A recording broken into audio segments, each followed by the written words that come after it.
শেখ বাড়ির আশপাশ নিস্তব্ধ, সবাই বাইরে। বাড়িটা আজ যেন হঠাৎ নিঃসঙ্গ। রাসেল খান চলে যাচ্ছে, সেই তর্জর চলছে। আর ঠিক সে সময় গেটের দিক থেকে কমলা রঙের সালোয়ার কামিজে, মাথায় ওড়না টেনে গুটি গুটি পায়ে এগিয়ে আসে বিন্দু। তার পা দুটো যেন কাঁপছে, বুকের ভিতরটা ধরফর করছে। হঠাৎই বিন্দুকে দেখে মীরা চপ্পল পায়ে ছুটে এসে শক্ত করে জড়িয়ে ধরে মেয়েকে। কিন্তু বিন্দু সে কোনো প্রতিক্রিয়া দেয় না। মা রসস্পর্শে বলতে চায় না, নিজেকে শক্ত করে দাঁড় করিয়ে রাখে। চোখের কোণ ভিজে উঠেছে ঠিকই, কিন্তু সে কাঁদে না, চিৎকার করে কাঁদতে ইচ্ছে করছে, অথচ দমিয়ে রাখে নিজেকে। বুকের ভেতর এক অদৃশ্য কান্না গুমরে মরে। মীরা বিন্দুর কপালে, মাথায় একের পর এক চুমু দিয়ে অস্থির হয়ে বলে ওঠে, বিন্দুক না, মা আমার, তুই ঠিক আছিস তো? বিন্দু হাঁ করতে গিয়েছিল, ঠিক তখনই পেছনে থেকে হঠাৎ রুহি এসে চাপিয়ে পড়ে ওর বুকের মাঝে। কান্না ভেজা গলায় বলে ওঠে, ফুল, তুই ঠিক আছিস? কাল সারাদিন একটা কোথাও বললি না। জানিস না তুই কথা না বললে আমার বুকটা কেমন ফাঁকা ফাঁকা লাগে। বিন্দুর চোখের কোণ বেয়ে নেমে আসে এক ফোঁটা জল। তবুও সে মুচকি হাসে। কে বলেছে তাকে কেউ ভালোবাসে না? এই যে, এই মেয়েটা, যে তাকে নিঃস্বার্থভাবে, হৃদয় ভরা ভালোবাসে। বিন্দুর রোগ গিলে একটু থেমে, গলা নামিয়ে খুব আস্তে বলে, সরি। সে শব্দে লুকানো থাকে ভালোবাসা, অনুশোচনা, আত্মসমর্পণ আর অব্যক্ত কান্না। চোখে মুখে ক্লান্তির ছায়া, তবু নিজেকে শক্ত করে রাখার আপ্রাণ চেষ্টা। রাসেল খান এগিয়ে এসে হালকা হাসলেন। তিনি স্নিগ্ধ গলায় বললেন, যাক আম্মু, শেষ মুহূর্তে হলেও দেখা হলো। তোমাকে দেখে মনে শান্তি পেলাম। বিন্দু চোখের জল গোপন করতে কপালের পাশে কাপড় টেনে তুলল, মাথা নিচু করে বলল, আপনারা চলে যাচ্ছেন এত তাড়াতাড়ি? রাসেল খান মাথা নাড়লেন। হ্যাঁ আম্মু, ফিরতেই হচ্ছে। তবে যাওয়ার আগে একটা কথা বলি, পরের বার যখন আসব, তখন কিন্তু আর অতিথি মনে করবেন না। এই বাড়ির পুত্রবধূ হিসেবে কিন্তু আপনার যত্ন চাই, বুঝলেন? পুত্রবধূ? বিন্দু একমুখ কষ্টের হাসি নিয়ে মৃদু গলায় বলল, অবশ্যই। আবার আসবেন, ফুপা।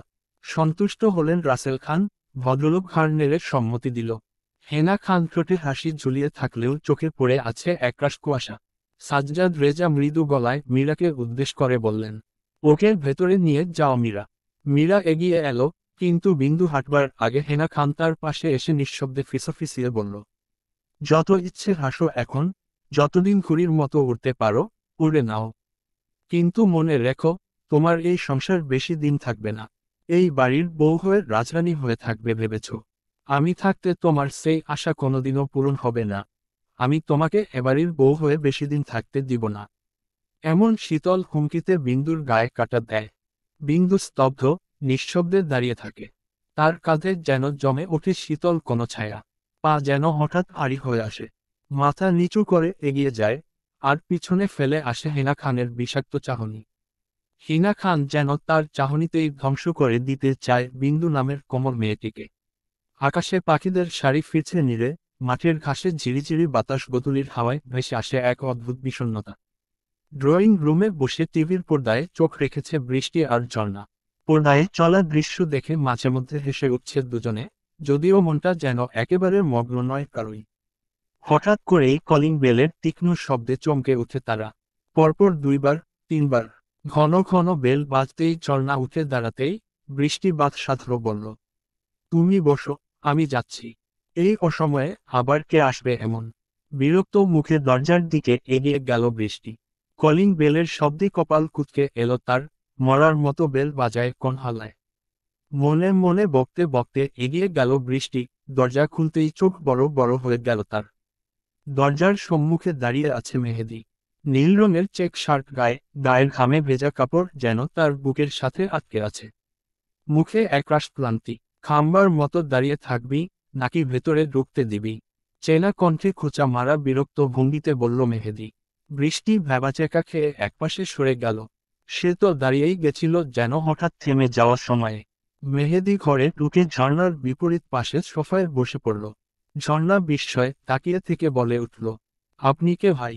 কোথা থেকে পথ ভুলে এসেছেন? মেহেদী হেসে বলল, কেমন আছিস আপু? শরীর স্বাস্থ্য ভালো তো?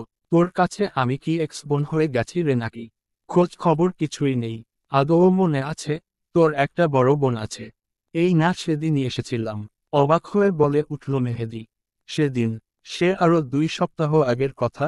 মেহেদি, আগে তো একদিন না আসলে পরদিন ঠিক এসে হাজির হতিস। এখন খুঁজেও তোকে পাওয়া যায় না। কি এমন ব্যস্ততা তোর জীবনে? এই তো, বন্ধু বান্ধবের সঙ্গে একটু আড্ডা দিতে যাই, সময় হয়ে ওঠে না আসার। তবে ভাইয়ার কাছ থেকে তো তোমার খবর রোজই নেই। ঝর্ণা এবার চোখ টিপে বলে উঠল। তুই ওখানে দাঁড়িয়ে আছিস কেন? বৃষ্টি? হঠাৎ ঝর্ণার ধমক পেয়ে বৃষ্টি হকচকিয়ে উঠল।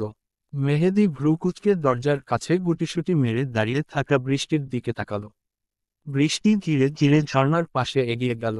ঝর্ণা আবারও ললাটে ভাঁজ ফেলে বলল, হয়েছেটা কি তোদের বলতো?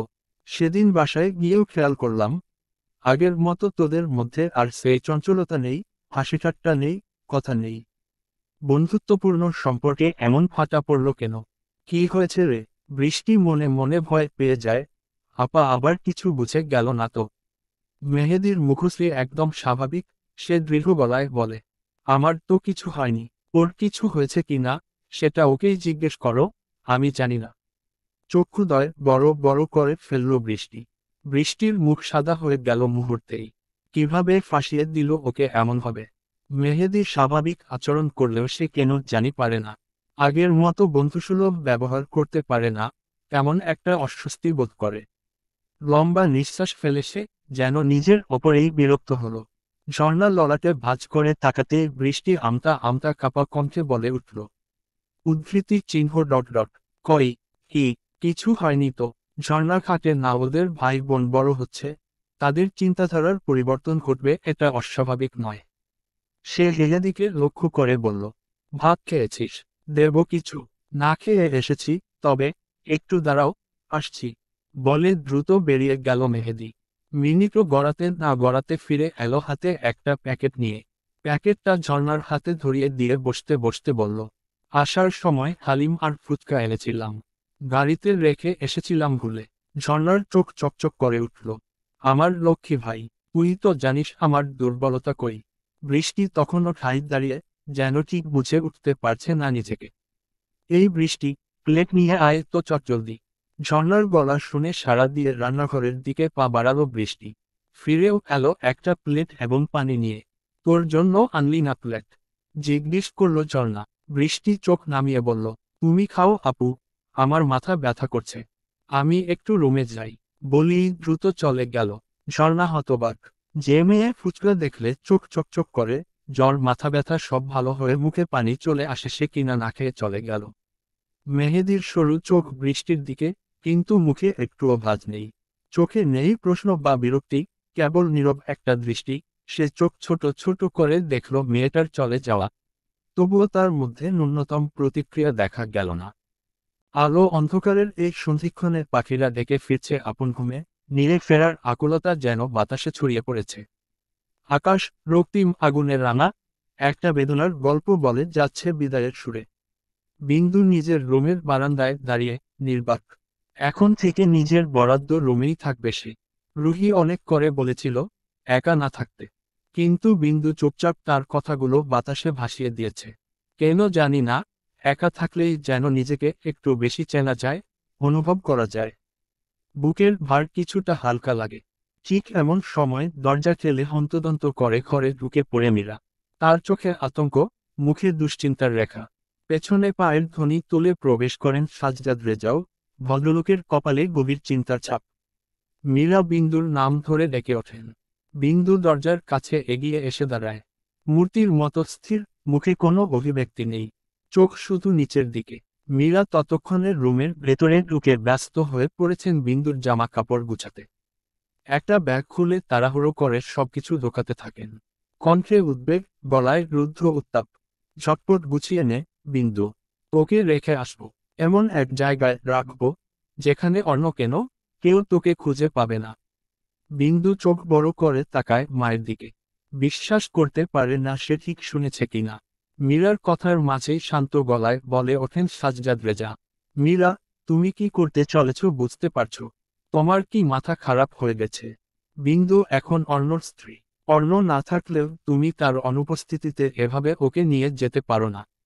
কাকে ভয় পাচ্ছ তুমি? অর্ণকে? না সমাজকে? আমি ভয় পাই তোমার ছেলেকে, সাজ্জাদ। হ্যাঁ, আমি ভয় পাই সেই উন্মাদ, পজেসিভ ভালোবাসাকে, যেটা মানুষকে শ্বাসরুদ্ধ করে দেয়। আমি চাই না আমার ছোট্ট মেয়েটা প্রতিদিন একটু একটু করে নরকে পুড়ে যাক। এই সমাজ, এই পরিবার, এমনকি তোমার ছেলে, সবকিছুর কাছ থেকে অনেক দূরে নিয়ে যাব ওকে। যেখানে ও বাঁচতে পারবে, নিঃশ্বাস নিতে পারবে নিজের মতো করে। মীরার কণ্ঠস্বর কেঁপে আসে, মুখের ভাষা শুকিয়ে যায়, যেন তার ভিতর জুড়ে ছড়িয়ে পড়েছে এক অদৃশ্য আতঙ্ক। মীরা ফের বলে, বিন্দু, মা, আমার, চিন্তা করিস না, আমি আছি তো। এই ভালোবাসার আশ্বাসেও বিন্দুর মুখে কোনো আলো আসে না। সে এক পলক তাকায়ও না মায়ের দিকে। ঠোঁট কামড়ে চুপচাপ এগিয়ে যায় রুমের এক কোণায়, যেন নিজেকে আরো একটু দূরে সরিয়ে রাখতে চায় সবকিছু থেকে। মীরা ধীরে ধীরে এগিয়ে এসে হাতে ছুঁতে চায় মেয়েকে। সেই স্পর্শেই যেন একটা ভাঙা সুর বাজে বাতাসে। ঠিক তখনই বিন্দু হঠাৎ ছিটকে সরে যায়। চোখে আগুন, মুখে কঠিন এক তীব্রতা। ছোবেন না আমাকে। তার স্বর খুব উঁচু নয়, কিন্তু তীক্ষ্ণ। মুহূর্তেই ঘরের বাতাস জমে ওঠে। মীরার হাত থেমে যায় মাঝপথে, বাতাসে কাঁপে তার আঙুলগুলো। বিন্দু কোণায় দাঁড়িয়ে থাকে, কোনো কান্না নেই, কোনো অভিযোগ নেই। তবুও তার নিঃশব্দ অভিমান, তার এই নিস্তব্ধ প্রতিক্রিয়ায় যেন বজ্রাঘাতের মতো আঘাত করে। বিন্দুর ঠান্ডা গলা যেন ছুরির মতো কেটে যায়। মীরা হতবাক হয়ে দাঁড়িয়ে যায়। বিন্দু পুনরায় বলে, আমার জীবনটা নষ্ট করে দিয়েছেন আপনি। আপনার জন্যই আজ আমার এই পরিণতি। মীরা হতবাক হয়ে বলে, আমার জন্য?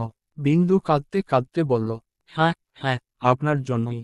যখন আপনি নিজের স্বার্থে একটা ছোট্ট মেয়েকে ফেলে রেখে চলে গেলেন, তখন কোথায় ছিল আপনার মায়ের দায়িত্ব? তখন মনে ছিল না আমার কথা? আজ আমি যা ভোগ করছি, তার মূল শিখরে আছেন আপনি। মা হয়ে আমার জন্য কি করেছেন আপনি? কিছু না। কে ছিলেন আপনি আমার জন্য? একজন অপরিচিত, স্বার্থপর মানুষ। মীরা মেয়ের অভিযোগ শুনে স্তব্ধ হয়ে দাঁড়িয়ে রইল। ডোক গিলে কাপা কাপা গলায় বলতে চাইল, উদ্ধৃতি চিহ্ন ডট ডট ডট। আমি, আমি খুব অসহায় ছিলাম মা। বিন্দু বাকি কথা শোনে না, কাঁদতে কাঁদতে বলল, কিছু শুনতে চাই না আমি। আপনি একজন স্বার্থপর মা। আপনি মা নামের কলঙ্ক। মীরা থমকায়, কম্পিত গলায় বলে, তুই যা খুশি বল, আমাকে ঘৃণা কর, তবুও একবার ভেবে দেখ। আমি তো তোর মা। তুই শুধু আমার শরীরের নয়, আমার আত্মার অংশ। আমার বুকের দুধে বড় হয়েছিস তুই। বিন্দুর চোখ ফেটে জল আসে। সে পেছনে ফিরে দাঁড়ায়, কাঁপতে থাকা গলায় বলে, তাহলে মা হয়ে এত বছর একবারও খোঁজ নাওনি কেন? এতটা বছর কিভাবে কাটিয়েছি দেখলেন না কেন? একবারও আসেননি স্কুল গেটে দাঁড়াতে? সেদিনগুলো কোথায় ছিল আপনার মাতৃত্ব? মীরা হাঁটু গেড়ে বসে পড়ে, দুহাতে মুখ ঢেকে কাঁদে। বিন্দু দাঁড়িয়ে থাকে কিছুক্ষণ, তার ভেতরে এত বছরের জমানো কষ্ট যেন আজকে উচড়ে পড়তে চায়। এতটুকু জীবনে কম কষ্ট করেছে সে। মা বাবাহীন এতিম বিন্দু ছোটবেলায় যখন স্কুলে যেত 5টা টাকা চাওয়ার মতো নিজের বলতে কেউ ছিল না। চাচা ফারুকী নিজের সংসার চালিয়ে তাদের যা দিত তাতে বিন্দু আর তার দাদি চলতে পারত না। তাছাড়া ফারুকীর ও আহামরির পয়সা ছিল না। স্কুলে যাবার সময় চাচা মধ্যে মাঝে 10 টাকা দিত, বেশিরভাগ সময় দিত না। সবাই স্কুল টিফিনে খেলেও বিন্দু বেশিরভাগ সময় পানি খেয়ে দিন পার করেছে। এমন সময়ও গিয়েছে ঈদের দিন একটা নতুন জামা পর্যন্ত পরতে পারেনি বিন্দু। বিন্দুর এখনো মনে আছে একবার বিন্দুর চাচা পা ভেঙে প্রায় 6 মাস বিছানায় ছিল। সেবার ঈদে বিন্দু একটা নতুন জামা পরতে পারেনি দেখে মনি মুক্তার নানা বাড়ি থেকে দেয়া জামা কাপড় হাজেরা বেগম তার মেয়েদের পরতে দেয়নি। শুধু বিন্দু কষ্ট পাবে তাই। দাদি কত মানুষের কাজ করে দিয়েছে দুমুঠো ভাত 2টো টাকার জন্য। কই তখন কোথাও তো মাকে পেল না। বিন্দু কখনোই কারোর সাথে বেয়াদবি করে না। মুখে মুখে তর্ক তো বহুদূর। আজকে মায়ের এই ভালোবাসা সহ্য হচ্ছে না। বিন্দু কাঁদতে কাঁদতে কঠিন গলায় বলল, খিদের জ্বালায় মেঝেতে গড়াগড়ি খেয়েছি, ছিঁড়ে জামা অগোছালো চুলে স্কুলে গিয়েছি। দুমুঠো ভাতের জন্য ফুপুর বাড়িতে বাসন মেজেছি। ফুপার সাথে খেতে গিয়েছে, সামান্য ভুলেও চড় থাপ্পড় খেয়েছি। সেদিন কোথায় ছিল আপনার মাতৃত্ব? কয়ে আপনার বাপের বাড়ি থেকেও তো কেউ একদিন খবর নিল না। সেদিন যখন আপনাকে পায়নি আজকেও চাই না। আমার এই কষ্ট কেবল আপনার জন্য, এটা কি অস্বীকার করবেন? আপনার জন্য আমি মাকে ঘেন্না করতে শিখেছি। আপনি একটা স্বার্থবাদী মহিলা। শব্দ ফুরোতে না ফুরোতেই একটা ঝাপটানো চর এসে পড়ে বিন্দুর গালে। চমকে উঠল বিন্দু। ঘরটা মুহূর্তেই স্তব্ধ। বিন্দু হতবাক চোখে তাকিয়ে থাকে মায়ের দিকে। অবিশ্বাস্য হাত দিয়ে গাল চেপে ধরে। চোখ ভিজে ওঠে ঠিকই, কিন্তু সে নিজেকে দুর্বল হতে দেয় না। নিজের মেয়ের মুখে এত ঘৃণা শুনে মীরা কাঁপতে কাঁপতে বলে ওঠে, কি জানিস তুই? তুই কি কতটা জানিস আমার গল্প? একটা দোচালা টিনের ঘর, ভেতরে দুটো ঘর, একটাতে রান্না হয়, অন্যটাতে ভালোবাসা। এই ঘরটা রাজপ্রাসাদ ছিল না, কিন্তু প্রতিটি দেয়ালে দেয়ালে ছিল সুখের গন্ধ, চালের হাড়ির, নতুন বালিশের, আর চিরচেনা মমতার। মীরা সকাল সকাল উঠে যেত, তারপর ছোট্ট সংসারের সমস্ত কাজ করত। জসিমের ঘুমভাঙা চোখে যতবার তাকাত, মীরার মনে হতো এই পুরুষটার জন্যই তার জন্ম। জসিমের দিকে তাকিয়ে সে ভাবত, এই মানুষটি আছে দেখেই পৃথিবী এত সুন্দর লাগে। আর জসিম, সে বলতো, তুমি হাসলে পৃথিবীটা নরম হয়, আর আমার যত দুঃখ সব ভেসে যায় তোমার চোখের মায়ে। মাঝে মাঝে বৃষ্টি নামলে তারা বারান্দায় বসে থাকত। জসিম মীরার হাঁটুতে মাথা রেখে শুয়ে থাকত, মীরার আঙুলে আঙুল জড়িয়ে বলতো, তুমি কখনো আমাকে ছেড়ে চলে যেও না মীরা, আমি আর আমার মেয়ে তোমাকে ছাড়া থাকতে পারবো না। তুমি আমার শেকড়, মীরা। তাদের এমন সুখের দিনগুলো গুণে শেষ করা যেত না। শুক্রবারগুলো ছিল ছোট্ট বিন্দুর জন্য স্পেশাল। বিন্দু চুলে ফুল গুজে ঘুরে বেড়াতো, আর মা বাবা মিলে পান্তা ইলিশ রান্না করত। মাঝে মাঝে মীরা বলতো, আমার একটা স্বপ্ন আছে জসিম, একদিন আমরা তিনজন পাহাড় দেখতে যাব। তুমি বলেছিলে না, বান্দরবানের সূর্য ওঠে মেঘের কাঁধে।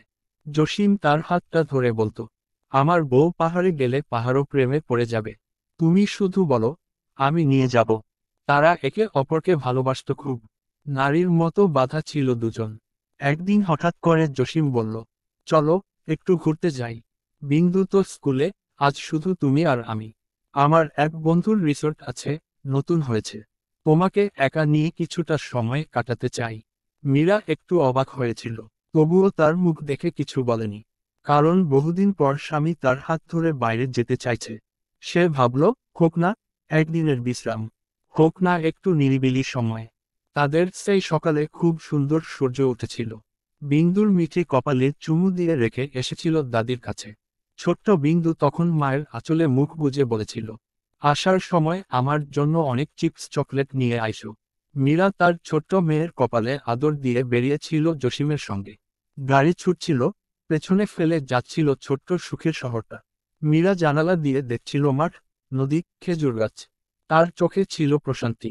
জসিম মাঝে মাঝে তার হাত ধরছিল শক্ত করে, বলছিল, তোমার হাতটা আমি আজ সারাদিন ছাড়ব না। সে জানত না, এই কথার আড়ালে লুকিয়ে আছে এক বিষাক্ত বিশ্বাসঘাতকতা। সে জানত না, আজকের দিনই তার জীবনের শেষ শান্তি। গাড়ি থামল। চোখের সামনে একতলা একটা রিসোর্ট। নির্জন, যেন বহু বছর কেউ এখানে পা রাখেনি। চারপাশে উঁচু ঝোপঝাড়, পেছনে চিম ধরা পাহাড়। আকাশ তখনও সোনালি, কিন্তু হাওয়ায় কেমন একটা অস্থিরতা। মীরা একটু থমকে গিয়েছিল। জায়গাটা একটু বেশি নির্জন না? আশেপাশে কাউকে দেখছি না কেন? মীরা স্বামীর চোখে তাকিয়ে জিজ্ঞেস করেছিল। জসিম হেসে ফেলল, নির্জন দেখেই তো তোমাকে নিয়ে এসেছি একটু একান্ত নিরিবিলি সময় কাটাতে। এই বিরবাকটা শহরের বাইরে একটুখানি শান্তি। মীরা স্বামীর কথায় বড্ড খুশি হয়েছিল। কারণ এটা সেই মানুষ, যার ঘাড়ে মাথা রেখে সে স্বপ্ন দেখেছিল সারা জীবনের। রিসোর্টের ভেতরে ঢুকলো তারা। একটা ঘরের সামনে এসে জসিম থামল। তুমি ভেতরে যাও, আমি গাড়িতে ব্যাগটা রেখে এসেছি, 1 মিনিটেই ফিরছি। মীরা দরজা ঠেলে ভেতরে ঢুকল। ভেতরটা নীরব। পরিপাটি বিছানায় বসে রইল স্বামীর অপেক্ষায়। কিছু একটা অদ্ভুত ঠেকছিল, অথচ তার মন বলছিল, সব ঠিক আছে। সে জানত না, এই ঘরটি আজ তার জীবনের কবর হবে। হঠাৎ দরজা বন্ধ হলো। মীরা হাসির মুখে ঘুরে তাকাতেই দেখতে পেল তিনজন অচেনা পুরুষ দাঁড়িয়ে আছে দরজার পাশে। চোখে মুখে ঠোঁটবাঁকা এক বিকৃত হাসি। মীরা চমকায়, ভয় ভয় বলে, আপনারা কারা? তার কণ্ঠ কেঁপে উঠল। একজন পুরুষ এগিয়ে এসে ঠাট্টার সুরে বলল, তোমার আজকের সঙ্গী। কি বলছেন কি আপনারা? বের হন বলছি। জসিম, জসিম, উচ্চ স্বরে চিৎকার করে ডাকল মীরা। লোকগুলোকে হেসে বলল, তাকে ডাকলেও আজকে আর পাবে না। তোমার স্বামী কোথায় জানো? মীরা রাগী গলায় বলল, সে কোথায়? কি করেছেন ওর সাথে আপনারা? সে গেছে টাকা গুনতে। আজকের জন্য মোটা অঙ্কের টাকা হাতিয়ে তোমাকে আমাদের কাছে বিক্রি করে দিয়েছে। এক মুহূর্তের জন্য পৃথিবী থেমে গেল মীরার। সে বিশ্বাস করল না। মিথ্যা কথা বলছেন আপনি। আমার স্বামী, সে এমন। মীরা কথা শেষ করতে পারল না। তার আগেই টেনে নেয়া হলো তার শাড়ির আঁচল। একজন চেপে ধরল ঘাড়, আরেকজন পা দুটো ছড়িয়ে ধরল। মীরা ছটফট করতে লাগল। দম বন্ধ হয়ে আসছিল। মীরা কাঁপতে কাঁপতে বলে, না, প্লিজ, আল্লাহর দোহাই লাগে আমাকে ছেড়ে দিন। আমার মেয়ে আছে। আমি মেয়ের কাছে ফিরতে চাই। দয়া করুন। তার চোখ ভিজে যাচ্ছিল, কণ্ঠ শুকিয়ে আসছিল। মীরা তখনও ভাবছিল তার স্বামী আসবে তাকে বাঁচাতে, কিন্তু হায় আফসোস, আসলো না। তার আর্তনাদ যেন বাতাসে মিশে যাচ্ছিল। কেউ শুনছিল না, কেউ ছিল না সাড়া দেওয়ার। মীরার শরীরটা তখন খাঁচার পাখির মতো কাঁপছে। শরীরের সবটুকু শক্তি দিয়ে সে প্রতিরোধ করছিল। কিন্তু পুরুষদের মুখোশ পরা সেই পশুরা থামেনি। মীরা বুঝতে পারছিল, শরীরটা আজ আর তার নেই। আজ কিছু একটা ছিঁড়ে যাচ্ছে, বুক না, আত্মা। ঘরের ভেতরের রাতটা কেবল নীরব ছিল না, সে ছিল দগদগে আগুনের মতো নরক। সেদিন শুধু মীরার স্বপ্ন আর সম্মান শেষ হয়নি, হয়েছিল বিশ্বাসের মৃত্যু।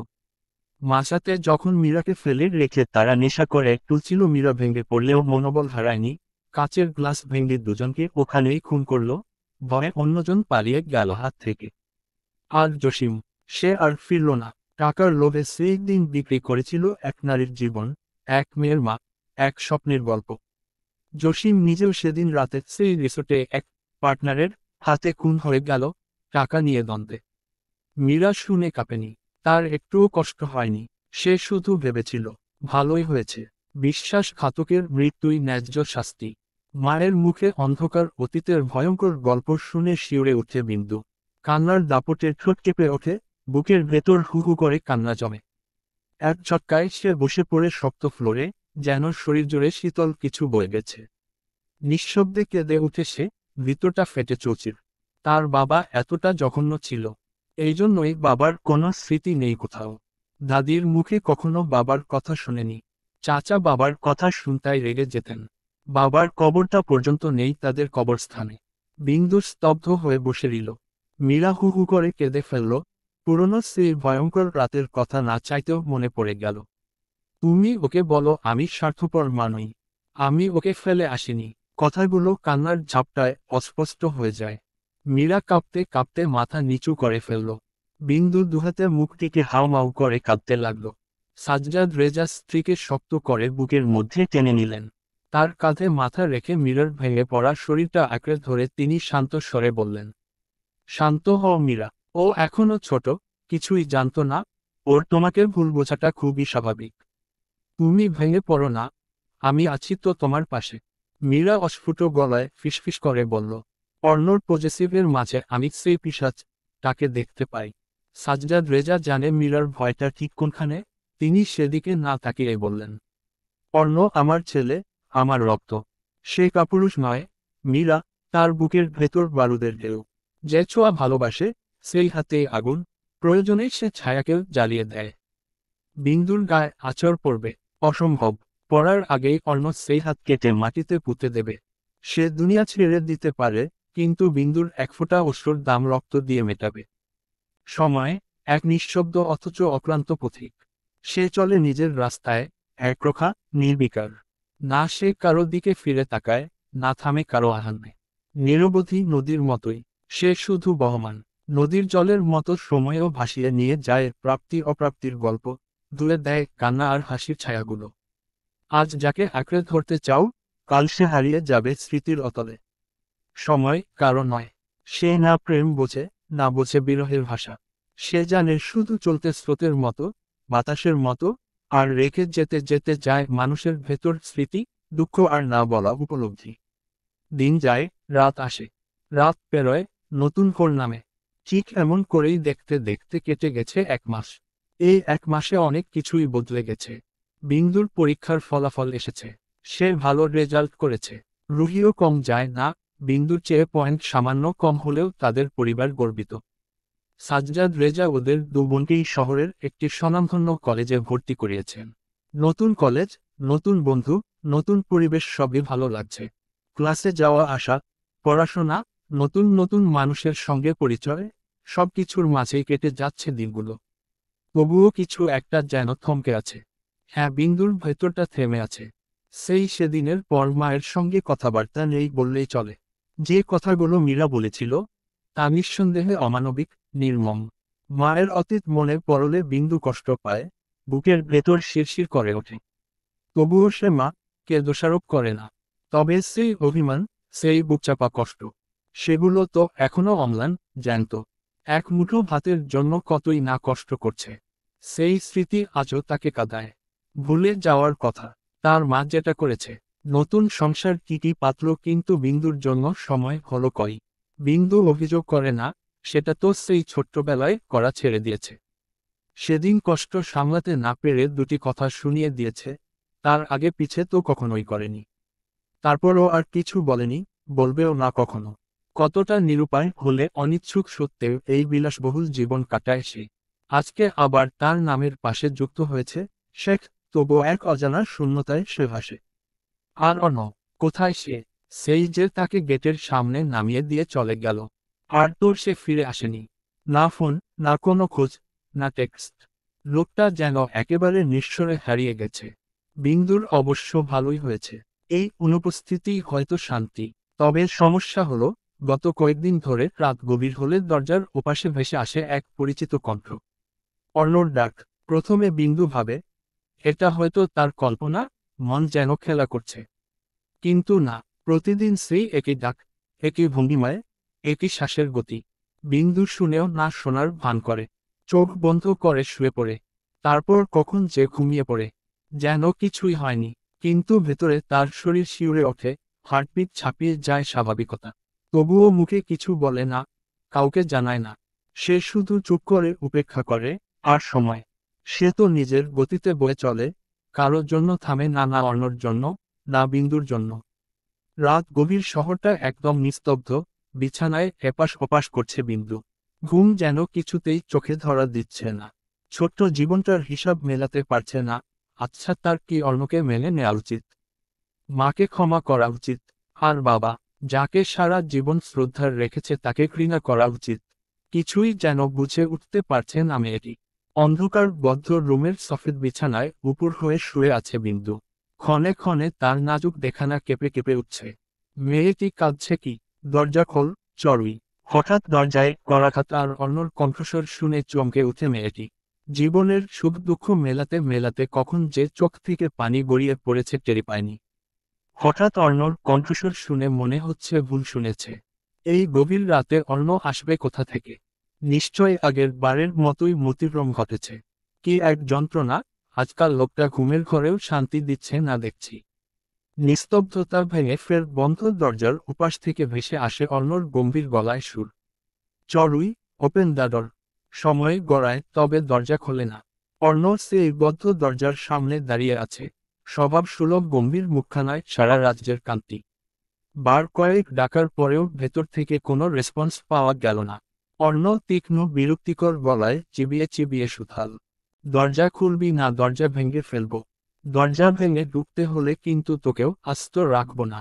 অর্ণর হুমকিস্বরূপ কথা শুনে লাফিয়ে উঠে বসল বিন্দু। দরজার ওপাশে যে সত্যি সত্যি অর্ণ দাঁড়িয়ে আছে বুঝতে আর বাকি রইল না তার। অর্ণর মুখে দরজা ভাঙার কথা শুনে ভয়ে ভয়ে বিছানা ছেড়ে উঠে দাঁড়াল সে। এই রাত দুপুরে দরজা ভাঙলে বিষয়টি খুবই বাজে লাগবে। আবার দরজা খুলতেও সাহস পাচ্ছে না। বিন্দুর কেমন দ্বিধা দ্বন্দ্বে জড়িয়ে পড়ে। অর্ণ কণ্ঠে অসহায়ত্ব ঢেলে ক্লান্ত গলায় বলল, দরজা খোল জান। তোর জন্য প্রতিদিন এতটা পথ ছুটতে ছুটতে বড্ড ক্লান্ত আমি। আমি নিড ইউ সো মাচ। আমার এই ক্লান্ত ঘোচাতে তোকে প্রয়োজন। অর্ণর কথা শেষ হবার আগেই দরজাটা খুলে গেল। দরজার কপাট খানা খুলতেই ঝড়ের বেগে একজোড়া পুরুষালী ঠোঁট লেপটে গেল বিন্দুর কোমল ওষ্ঠদ্বয়ে। আকস্মিক এমন অপ্রত্যাশিত কাণ্ডে ভ্যাবাচ্যাকা খেল বিন্দু। অর্ণর অধৈর্য প্রগাঢ় চুমুতে ততক্ষণে মেয়েটির শ্বাসরোধ হয়ে এলো। বিন্দু ছটফট করে দুপ হাতে ঠেলে সরিয়ে দিতে চাইল অর্ণকে, তবে আফসোস, অর্ণকে সরিয়ে দেয়া তো দূরে থাক, তার সুঠামদেহী শরীরটা 1 ইঞ্চিও নাড়াতে পারে না। অর্ণ বেশ কিছুক্ষণ পরে বিন্দুর ঠোঁট ছেড়ে দিয়ে বিন্দুর গলা চেপে ধরে হিসহিসিয়ে বলল, হাউ ডেয়ার ইউ! তোর সাহস হলো কি করে আমাকে ইগনোর করার? সাহস বেড়ে গেছে, কলিজা বড় হয়ে গেছে। কলিজা টা টেনে ছিঁড়ে ফেলি। অতটাও দৃঢ় নয় অর্ণর হাতের বাঁধন। তবুও যেন নিঃশ্বাস প্রশ্বাস আটকে আছে মেয়েটির, ভয়হীন হয়ে এলো মুখটা। সে শুকনো ঢোক গিলে কাপা কাপা গলায় বলে ওঠে। ভ্রু দুটি কুঁচকে এলো অর্ণর, বিরক্ত গলায় বলল, কি স্টুপিড। জবাব বন্ধ হয়ে গেছে। অর্ণর ধমকে চুপসে গেল বিন্দু। আন্ত মাথায় মিনমিনে গলায় বলল, বিশ্বাস করু না। আমি সত্যিই জানতাম না আপনি এসে ডাকতেন। অর্ণ বিন্দুর গলা চেপে ধরেই কাছে টেনে এলে কপাল কুঁচকে প্রশ্ন ছুড়ে, আমি কখন বললাম? আমি এসে রেখেছি। ব্যাস। বিন্দুর মুখটা ফ্যাকাশে হয়ে গেল। বেচারি নিজের কথায় নিজেই ফেঁসে গেল। এবার এই নির্দয় লোকটির হাত থেকে কে রক্ষা করবে? অর্ণ রাশভারী গলায় সুথাল, তোর কোনো আইডিয়া আছে আমি কতটা পথ পাড়ি দিয়ে আসি? আমায় ইগনোর করিস? বড্ড সাহস বেড়ে গেছে তোর। তোর মতো বেয়াদব অবাধ্য নারী রেখে কি করব? টুকরো টুকরো করে কেটে নদীতে ভাসিয়ে দিব, এটাই তোর দুঃসাহসের শাস্তি। অর্ণর গম্ভীর গলায় এরূপ ভয়ঙ্কর শীতল হুমকিতে বিন্দুর শরীর শিউরে ওঠে। সে তড়িৎ গতিতে ঘন ঘন মাথা দুপাশে নাড়িয়ে ভীতু গলায় বলে, না, না, আমি শুনব। কি শুনবি? তীক্ষ্ণ দৃষ্টিতে তাকিয়ে কপাল টানটান করে জিজ্ঞেস করল অর্ণ। বিন্দু মিনমিনে গলায় বলল, আপনার কথা সত্যি? আর অবাধ্য হবি না? ছোট ছোট চোখে তাকিয়ে জিজ্ঞেস করল অর্ণ। বিন্দু তড়িৎ গতিতে সম্মতিবোধক মাথা দোলাতে লাগলো। বেচারি আতঙ্কের চোটে না বোধক চিহ্ন করে দুদিকে মাথা নাড়ালো। অর্ণ তীক্ষ্ণ গলায় সুথাল, তোর সাহস তো কম নয়। আমার সামনে দাঁড়িয়েই আবার বলছিস অবাধ্য হবি? বিন্দু নিজের ভুল খোঁচাতে তড়িঘড়ি করে বলে উঠে, না হব ন। মেয়েটির বুলি ফুরিয়ে যাবার আগেই অর্ণর তমাটে ওষ্ঠদ্বয় আবদ্ধ হলো বিন্দুর কোমল ঠোঁটের ভাঁজে। আচমকা এমন হওয়াতে ভড়কে গেল মেয়েটি। হঠাৎ স্পর্শকাতর অঙ্গে পুরুষালীর শক্ত হাতের স্পর্শ অনুভব করতেই চমকায় থমকায় বিন্দু। থরথর করে কেঁপে উঠল বিন্দুর সর্বাঙ্গ। অর্ণর বেপরোয়া হাতের স্পর্শে দিশেহারা হয়ে পড়ে বিন্দু। তমাটের ওষ্ঠদ্বয়ের প্রবল চুম্বন যেন নিঃশ্বাস নেয়াই দায় হয়ে পড়েছে বিন্দুর। সে ছাড়া পাবার জন্য ছটফট করে, চোখ টলমল করে উঠে তার। অর্ণর হাত বিন্দুর কামিজ গলিয়ে উন্মুক্ত কটিদেশের দুপাশে রাখতেই অনুভব করে বিন্দুর নাজুক শরীর খানা ছেড়ে দিয়েছে। অর্ণ বিরক্ত হয়ে এক হাতে বিন্দুর কোমর জড়িয়ে ধরে মেয়েটির নাজুক দেখানা বলিষ্ঠ বুকের চেপে ধরে, অন্য হাত দিয়ে বিন্দুর গালে আলতো চাপড় মারতে মারতে দাঁতে দাঁত চেপে বলল, চরুই, ওপেন ইয়োর আই। স নিঃশ্বাস ছাড় ননসেন্স।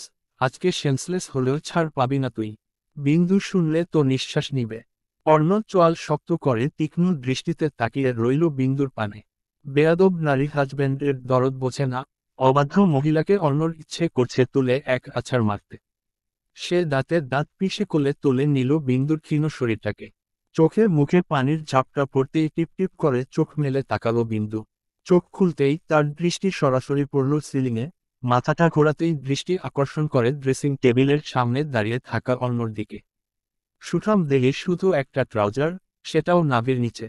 ফর্সা বলিষ্ঠ বুকখানা উন্মুক্ত। ফর্সা কপালদ্বয়ে ভেজা চুলগুলো লেপ্টে আছে। দেখেই বোঝা যাচ্ছে সদ্য গোসল শেষে বেরিয়েছে ভদ্রলোক। অর্ণ চুলগুলো এলোমেলো করে ছাড়ে। সেই পানির ঝাপটাই হয়তো তার গালে এসে পড়েছে। অর্ণ তার রুমে কি করছে? অর্ণর উদাম বুক থেকে চোখ সরিয়ে নিল বিন্দু। রুমের দিকে পূর্ণ দৃষ্টি পড়তেই থমকালো এবার। অর্ণর বিছানায় নিজেকে আবিষ্কার করে বুক দুরু দুরু করে উঠল তার। বিন্দু পালানোর চেষ্টা করে কম্পিত পায়ে বিছানা থেকে উঠে পিলপিল পা হেঁটে দরজার দিকে এগিয়ে যায়। আর দু কদম এগিয়ে গেলেই দরজা চলিত পা সামনে ফেলতে আচমকাই মাটি থেকে কয়েক ইঞ্চি শূন্য উঠে গেল তার সমস্ত দেহ।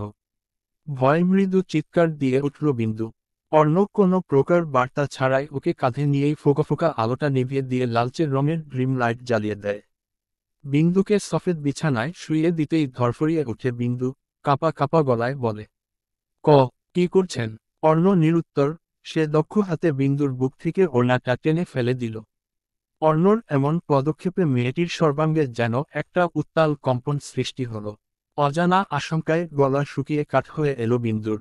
আবছা আলোয় অর্ণর দিকে ছলছল চোখে তাকিয়ে কাঁপা কাঁপা গলায় বলল, ছাড়ুন। আমি আমি আমার রুমে যাব, প্লিজ। অর্ণর থেকে এবারও কোন প্রকার রেসপন্স এলো না। নীরবে বিন্দুকে টেনে কাছে এনে বিন্দুর দুপায়ের মাঝখানে পা ঢুকিয়ে পেঁচিয়ে ধরে বিন্দুর ঘাড়ে মুখ গুজে চোখ বন্ধ করল। অর্ণর এমন কাজে বিন্দু স্তব্ধ হয়ে গেল। বেচারি বিন্দু এবার ভয়ের চোটে দ্বিতীয়বার জ্ঞান হারাবে বোধ হয়। অর্ণর মুখের খোঁচা খোঁচা দাড়ির সংঘর্ষে বিন্দুর শিরদাঁড়া বেয়ে গড়িয়ে নামে কলকলে একচোট শীতল স্রোত। নাজুক শরীরটা সূক্ষ্ম ব্যথায় কেমন শিরশির করে উঠল। বিন্দু কম্পিত হাতে অর্ণকে ছড়িয়ে দিতে চেয়ে কাপা কাপা গলায় বলে, সরুন প্লিজ, ছাড়ুন আমাকে। অর্ণ এবার মাথা উঁচিয়ে বিন্দুর ভীত চোখে চোখ রেখে অদ্ভুত গলায় বলল, বহুদিন ধরে শান্তির নিদ্রা হারাম আমার, একটু শান্তির ঘুম প্রয়োজন। আইসর শান্তিতে ঘুমাতে না পারলে দরজার বাইরে ফেলে আসব। বিন্দুর চিৎকার করে খুব বলতে ইচ্ছে করছে। বলার কি আছে, আমি তো চাই আপনি সেটাই করুন। এক চিলতে সাহসের অভাবে আর সেটা বলা হলো না। নড়াচড়া বিহীন শক্ত হয়ে শুয়ে রইল। অর্ণর এক হাত বিন্দুর পিঠের নিচ দিয়ে গিয়ে বিন্দুর শরীর সহ মাথাটা অর্ণর অতি নিকটে টেনে নিল। বিন্দুর মাথাটা ঠাঁই পেল অর্ণর উন্মুক্ত বুকের উপরে। এবার যেন ঝংকার দিয়ে উঠল বিন্দুর দেহখানা। অর্ণর বুকের বাঁ পাশে তীব্র বেগে ছুটে চলা হৃৎপিণ্ডের স্পন্দন স্পষ্ট অনুভব করছে বিন্দু। অস্বস্তি লেলিনে নেতিয়ে পড়ে বিন্দু, লজ্জা ভয় আর অস্বস্তি মিশ্রিত অনুভূতিতে জড়িয়ে আস্ত হয়ে পড়ে সে। অর্ণর দুপুক স্পন্দন প্রক্রিয়া শুনে কেমন একটা অদ্ভুত অনুভূতি হলো। হাঁসফাঁস করে বিন্দু, থেকে থেকে কেমন কেঁপে উঠছে শরীরটা। অর্ণব স্পষ্ট অনুভব করে বিন্দুর দৃশ্যমান কম্পন। সে আরো ঘনিষ্ঠতা বাড়িয়ে শক্ত করে পেঁচিয়ে জড়িয়ে ধরে বিন্দুকে, বিন্দুর কানের কাছে মুখ নামিয়ে স্লো ভয়েসে বলে, কাঁপাকাঁপি করে সিরিয়াস করা বাদ দিয়ে ঘুমাও, নয়তো আমি কম্পন সৃষ্টি করলে সারা রাতের আর নিস্তার মিলবে না। অর্ণর কথাখানা বুঝতে 5 সেকেন্ড সময় লাগে বিন্দুর। অর্ণর কথার মিনিং বুঝতে পেরেই চোখ খিচে ফেলে সে। কান গরম হয়ে যায় মেয়েটির, লজ্জায় লালচে আভা ছড়িয়ে পড়ে গোলগাল চেহারার। অর্ণর একটি হাত বিন্দুর ঘাড়ের নিচে, অন্য হাত বিন্দুর কামিজ গলিয়ে মেধি মুদ্রে। তার পা দ্বারা বিন্দুকে সাপের ন্যায় পেঁচিয়ে রাখা, মুখটা বিন্দুর ঘাড়ে গোজা। বিন্দু ভয়ের চোটে নড়াচড়াও করে না। নড়াচড়া করতে পাছে যদি আবার লোকটি উল্টা পাল্টা কিছু করে বসে। দীর্ঘশ্বাস ছাড়ে বিন্দু, লোকটা এমন কেন করছে? এখন যেটা হচ্ছে সেটা কি ঠিক হচ্ছে? নিজে তো ঠিকই শান্তিতে ঘুমাচ্ছে, তার আর সারা রাতে ঘুমাতে হবে না। অর্ণর গরম নিঃশ্বাস আছড়ে পড়ছে বিন্দুর গলায় ঘাড়ে। বিন্দুর হার্টবিট মশাই তড়িঘড়ি করে লাফিয়ে লাফিয়ে বেড়ে যাচ্ছে। একটা শিহরণ খেলে যাচ্ছে গোটা তনু মন জুড়ে। তবুও আতঙ্কে শক্ত হয়ে রইল মেয়েটি। আশ্চর্য পুরুষালী শরীর এভাবে গায়ের সঙ্গে লেপ্টে থাকলে কিভাবে ঘুমায়? পেটের উপর থেকে অর্ণর হাতটা আলতো করে সরিয়ে দিতে চাইল, তবে ব্যর্থ হল সে। হাতির মতো অর্ণর ভারী হাত নাড়াতে পারে না সে। একটা হাতের ওজনেই যেন বিন্দুর কুতে কুতে শ্বাস নিতে হচ্ছে। আনমনে বিন্দুর একটা হাত অর্ণর নগ্ন পিঠে লাগতেই কারেন্টের মতো শক খেল যেন। বিন্দুর মুখটা কাদো কাদো হয়ে এলো। কি ফ্যাসাদে পড়ল সে। অর্ণর ঘন ঘন নিঃশ্বাস বলে দিচ্ছে সে ঘুমিয়ে পড়েছে। আশ্চর্য, এত তাড়াতাড়ি কিভাবে ঘুমিয়ে গেল। মনে হচ্ছে কতকাল যেন ঘুমায় না সে। ঘুমিয়েছে ভালো কথা, এভাবে পেঁচিয়ে রাখার মানে কি? অস্বস্তিতে বিন্দু হাঁসফাঁস করতে করতে কখন যে ঘুমিয়ে পড়েছে নিজেই জানে না। সময় রাত দুপুর 12টা বেজে 16 মিনিট। সফেদ বিছানায় গভীর নিদ্রায় মশগুল রুহি। এত রাতে কেই বা জেগে থাকবে? বালিশের পাশের স্মার্টফোনখানা হঠাৎ তীব্র শব্দে ঝংকার দিয়ে বেজে উঠল। আচমকা উচ্চ রিংটোনের ধ্বনি শুনে ধরফরিয়ে ওঠে রুহি। মস্তিষ্ক সক্রিয় হতে সময় লাগে। তৎক্ষণাৎ পুনরায় ফোনটা বেজে উঠল। রুহি ঘুম ঘুম চোখে রিসিভ করতেই স্ক্রিনে ভেসে ওঠে সাদির মুখখানা। ঘুমের তোড়ে ছোট ছোট হয়ে যাওয়া চোখ বড় বড় হয়ে এলো মেয়েটির। রুহি অবাক হয়ে ঘুম জড়ানো গলায় বলে, সাদ ভাইয়া, আপনি? কেন অন্য কাউকে এক্সপেক্ট করেছিলি বুঝি? কপাল কুঁচকে পাল্টা প্রশ্ন করল সাদি। রুহি বলল, আপনি আমার ফোন নাম্বার পেলেন কোথায়? সাদি জবাব দিল না, মুগ্ধ দৃষ্টিতে তাকিয়ে আছে ছোট্ট প্রিয়ার পানে। ঘুমে দুলুদুলু মুখশ্রী, ঘোলাটে ফোলা ফোলা চোখ বেশ মোহনীয় লাগছে। সাদিকে এমন করে তাকিয়ে থাকতে দেখে এলোমেলো দৃষ্টি ফেলে বুকের উপর থাকা চাদরটা আরো টেনে নিল রুহি। বিষয়টি সাদি খেয়াল করে ঠোঁট কামড়ে হাসল। সাদির ওই চাহনির রুহি যেন অস্বস্তি বোধ করে। ফোন কেটে দিতে নিলেই সাদির রাগে কণ্ঠে বলে, খবরদার হাঁপানি রুগী, ফোন কাটলে তোর খবর আছে, আজ রাতের ঘুম হারাম করে দিব। রুহির হৃদয়ে কুঞ্চিত হলো, কি মুশকিল! কাছে থাকলেও জ্বালা, দূরে থাকলেও জ্বালা। একে তার ফোন নম্বর দিয়েছে কোন হালায়? রুহি বিরক্ত গলায় বলে, আপনি কি মানুষ নাকি এলিয়েন? ঘুম নেই চোখে? এত রাতে কাউকে ডিস্টার্ব করেন কোন আক্কেলে? আমার ফোন নাম্বার দিয়েছে কে আপনাকে? এই তো কিছুদিন আগে সাজজাদ রেজা 2 মেয়েকে দুটো স্মার্টফোন কিনে দিয়েছে। সবটা রুহির জেদেই ভদ্রলোক এত তাড়াতাড়ি ফোন দিতে না চাইতেও দিতে বাধ্য হয়, যদিও বিন্দু ফোন নিয়ে চায়নি, সাজজাদ রেজা জোর করে দিয়েছে। রুহির কল্পনা জল্পনার অবসান ঘটে সাদির কণ্ঠস্বরে। যেখানে তুই আমার সেখানে তোর ফোন নাম্বার পাওয়া আমার জন্য আহামরি কিছু না। রুহি মুচকি হেসে বলল, আপনার এই মেয়ে পটানোর ট্যালেন্ট দেখে সত্যি মাঝে মাঝে ভাবি, আপনি যদি অভিনেতা হতেন তাহলে হয়তো অস্কার নিয়ে বসে থাকতেন। সাদি চোখ টিপে হেসে বলল, সেই তো তুই ও পটেই গেলি। তাহলে ভাব কত উন্নত প্রজাতির ট্যালেন্ট আমার। আমি পটে গেছি। কে বলল আপনাকে? চোখ ছোট ছোট করে জিজ্ঞেস করে রুহি। সাদি ঠোঁট কামড়ে হেসে বলে, তরুণী আপনি আপনি করে বলাটা শুনলেই তো বুঝি তুই আমার প্রেমে পড়ছিস। একদিন তুমিও বলবি, দেখে নিস। রুহি ভ্রু কুঁচকে যায়। কিসের সাথে কি পান্তা ভাতের ঘি? আপনি কি ধারণা করেন আমি আপনার প্রেমে পড়ে গেছি? সাদি মুচকি হেসে বলল, হ্যাঁ, ঠিক ওই রকমটাই ধারণা করি। চোখে তো সব বলে ফেলিস, শুধু মুখটা বাদে। রুহি চোখ নামিয়ে নরম গলায় বলে, আপনার আত্মবিশ্বাস সত্যিই ঈর্ষণীয়, সাদ ভাই। কেউ আপনাকে না বললে আপনি কি করেন? সাদি এবার সিরিয়াস গলায় বলে, না, আমার অভিধানে নেই। আর তুই তো কখনোই বলতে পারবি না, কারণ তুই আমার, হারিয়ে গিয়েও বারবার ফিরে আসবি। রুহি একটু চুপ থেকে বলে, হারিয়ে যাওয়া মানুষ কি আবার ফিরে আসে? সাদির নরম গলা একটু নিচু স্বরে বলল, সবাই না আসুক, কিন্তু তুই আসবি। তোকে ছাড়া আমার চলবে না, তুই জানিস না আমি তোকে কতটা ভালোবাসি। রুহি মৃদু গলায় বলে, মুখে তো কত মানুষই ভালোবাসার কথা বলে, ভালোবাসি বললেই ভালোবাসা সত্যি হয়ে যায়। সাদি হাসল, তুই চাইলে প্রমাণ দেব। দিন রাত তোর পিছে ঘুরে বেড়াতে পারি, সব ধরনের পরীক্ষা দিতে রাজি, তুই শুধু হ্যাঁ বল। রুহির মুখে চাপা হাসির রেখা, কিন্তু গলাটা ঠান্ডা। আপনার মুখে এত সহজে ভালোবাসা শব্দটা আসে, অথচ আমি আজও ঠিক বুঝে উঠতে পারিনি কিভাবে ভালোবাসতে হয়। সাদি নেশা ধরা গলায় বলে, শিখে যাবি। আমার সঙ্গে থাকলে প্রতিদিন একটা করে লেসন দেব। একদিন মনে হবে ভালোবাসা মানে সমৃদ্ধ সাদি। সাদির গর্ব করা কথা শুনে রুহি না হেসে পারল না। আপনি তো দেখছি নিজেকে একেবারে ভালোবাসার ডিকশনারি ভাবছেন, তাই না? সাদি হাসতে হাসতে বলল, ভেবেই ফেলছি। তুই যখন মুখে ভালোবাসি বলবি না, তখন আমাকে নিজেই ডিকশনারি হতে হবে, তাই না? রুহি চোখ নামিয়ে নিল, অনেক সময় চুপ। তারপর মৃদু স্বরে বলে, সব অনুভব মুখে বলা যায় না, সাদ ভাই। আমি জানি, তোর মুখ চুপ করলেও চোখ বলেই দেয় তুই আমাকে ভালোবাসিস। লুকাতে পারিস, ভুল বুঝাতে পারিস, রেগে থাকতে পারিস, কিন্তু ভালোবাসা লুকানো যায় না। হাঁপানি রুগী। রুহি এখনো নিজের অনুভূতি বুঝতে পারছে না। সে শুধু জানে এই অসাধু লোকটির সাথে কথা বলতে তার বড্ড ভালো লাগে। তবে কি এটাই ভালোবাসা? রুহি এদিকে ওদিকে দৃষ্টি ফেলে বলে, আপনার এই কথাগুলো খুব বিপজ্জনক, সাদ ভাই। সাদি নরম গলায় বলল, ভালোবাসা আসলেই বিপজ্জনক, যদি সেটা একতরফা হয়। কিন্তু তুই জানিস, আমাদেরটা তরফা। তুই শুধু বলিস না। রুহি নিজেই নিজেকে জানে না কি বলবে। সে কথা ঘুরিয়ে বলল, ভোর হয়ে যাচ্ছে সাদ ভাই, আমার খুব ঘুম পাচ্ছে, আপনিও ঘুমান। উদ্ধৃতি চিহ্ন। কথা বলতে বলতে কখন যে রাত ফুরিয়ে গেছে বুঝতেই পারেনি সাদিক। সে নরম গলায় বলল, কথা বলতে বলতে রাত পার করে দিলাম, তবুও মন ভরছে না রে হাঁপানি রুগী। আচ্ছা ঘুমা। Good night. রুহি আস্তে করে বলে, হুম। রুহি যেই না ফোনটা কেটে দিতে যাবে ঠিক তখনই বাধা দিল সাদি। রুহি পুনরায় ফোনটা কানে চাপল। তৎক্ষণাৎ ওপাশ থেকে ভেসে আসছে, ভালোবাসি হাঁপানি রুগী। রুহি কিছু না বলেই লাইন কেটে দিল। তার মুখে বুলি না থাকলেও ঠোঁটে ছিল এক টুকরো লাজুক হাসি। প্রতিদিন মুয়াজ্জিনের আজানের ধ্বনি শুনে বিন্দুর ঘুম ভাঙলেও আজ ঘটল উল্টো। গতকাল রাতে দেরিতে ঘুমানোর জন্যেই এ সমস্যা।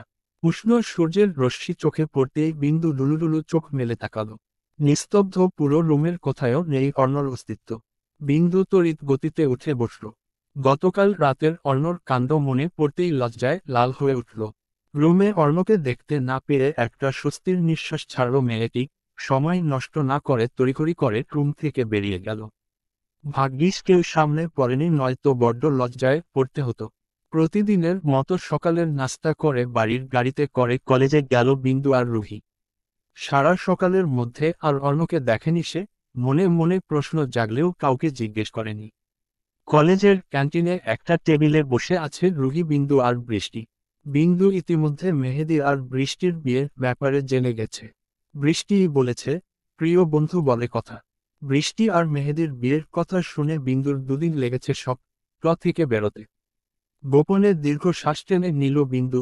তার সাথে যেটা হচ্ছে সেটা কি কম? তিন রমণী বসে বসে নিজেদের দুঃখ বিলাস করছে যেন। হঠাৎ সেখানে রোহান এসে দাঁড়ালো। বৃষ্টি, একটু সাইডে আসবি, তোর সাথে কথা আছে। বৃষ্টি কপাল কুঁচকে বলে, আমার সাথে তোর আবার কিসের কথা? আচ্ছা, এখানে বসেই বল। রোহান এলোমেলো দৃষ্টি ফেলে বলে, না, এখানে বসে বলা যাবে না, একটু পার্সোনাল। বৃষ্টি উঠে একটু সাইডে গেল। রোহান কিছু বলার আগে পেছনে থেকে ভেসে আসে ভারী গলায় সুর, এখানে কি করছিস তুই?